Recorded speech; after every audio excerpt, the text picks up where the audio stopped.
নমস্কাৰ, আপোনালোক সকলোকে আমাৰ ইউটিউব চেনেললৈ স্বাগতম জনালোঁ। আৰু মই এইবাৰ আৱাহন থিয়েটাৰৰ দুখন নাটক চালোঁ। প্ৰথম দিনা চালোঁ মীনাক্ষীৰ সংগীত সন্ধিয়া, আৰু দ্বিতীয় দিনা চালোঁ নতুন সাজেৰে গিৰীপ গাৰাব কইনা আহিছে। আৰু দুইখন নাটক চাই বহুতেই ভাল লাগিল।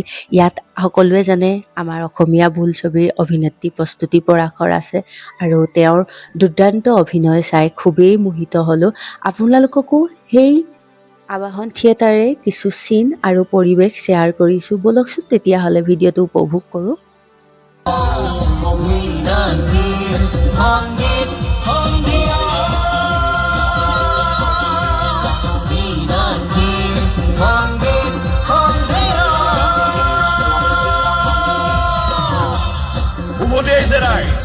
উভতি আহিছে পুনৰ আপোনালোকৰ মাজলৈ নতুন সেনসেশন হৈ উভতি আহিছে মীনাক্ষী বৰুৱা।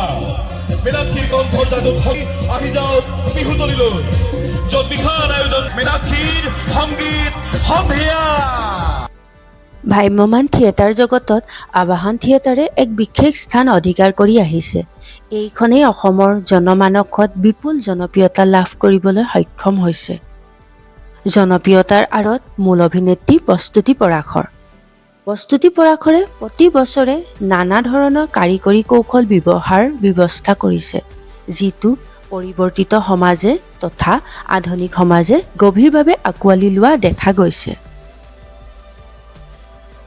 এই থিয়েটাৰ গোষ্ঠীয়ে প্ৰতি বছৰে বিখ্যাত লেখক অভিজিত ভট্টাচাৰ্যৰ দৰে লেখকৰ অনন্য কাহিনী সন্মিলিত নাটকৰে অসমৰ ইমূৰৰ পৰা সিমূৰলৈ পৰিৱেশন কৰি সমাদৰ লাভ কৰিবলৈ সক্ষম হৈছে। লগতে নাট্যপ্ৰেমী ৰাইজৰো বিপুল সঁহাৰি পোৱা দেখা গৈছে। এই নাট্যগোষ্ঠীৰ আন এক গুৰুত্বপূৰ্ণ বৈশিষ্ট্য হ'ল যে সংগীত নৃত্যানুষ্ঠানৰ বিশেষ ব্যৱস্থাপনা। ইয়াৰ গান তথা লিৰিক্সবোৰৰো মানুহৰ মাজত অতি সমাদৰ লাভ কৰিছে। আন এক ব্যয়বহুল আয়োজন ৯,০০০ গিৰীপ গাৰাব কইনা আহিছে।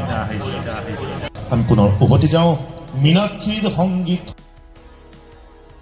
থিয়েটাৰখনৰ দুইখন নাটকে চাই খুবেই ভাল লাগিল, আৰু সেইবাবে আপোনালোকলৈ এই ভিডিঅ'টো প্ৰস্তুত কৰিলোঁ। কিছুমান ভাল লগা দৃশ্যাংশ আপোনালোকৰ লগত শ্বেয়াৰ কৰিলোঁ।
আৱাহন থিয়েটাৰৰ নাটকৰ বিশেষ ব্যৱস্থাপনা আৰু প্ৰস্তুতি পৰাশৰ দুৰ্দান্ত অভিনয়ৰ বাবে আমাৰ ফালে অহা দলটিক প্ৰতি বছৰে চাবলৈ চেষ্টা কৰোঁ।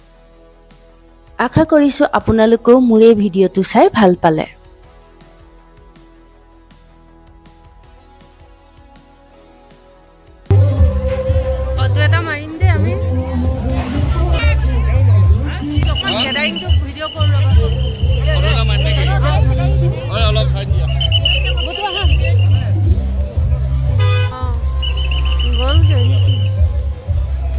বস্তুবোৰ গৈছে চাগে ন, বস্তুবোৰ গৈছে উঠিলেই নে ইমান জলদি ষ্টেজৰ পৰা নামিয়ে গাড়ী উঠিলে খতম। মইতো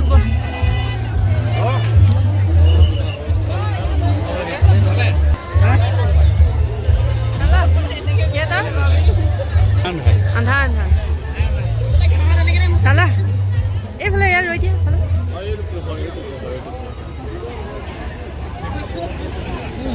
আজি কোনখন চালা?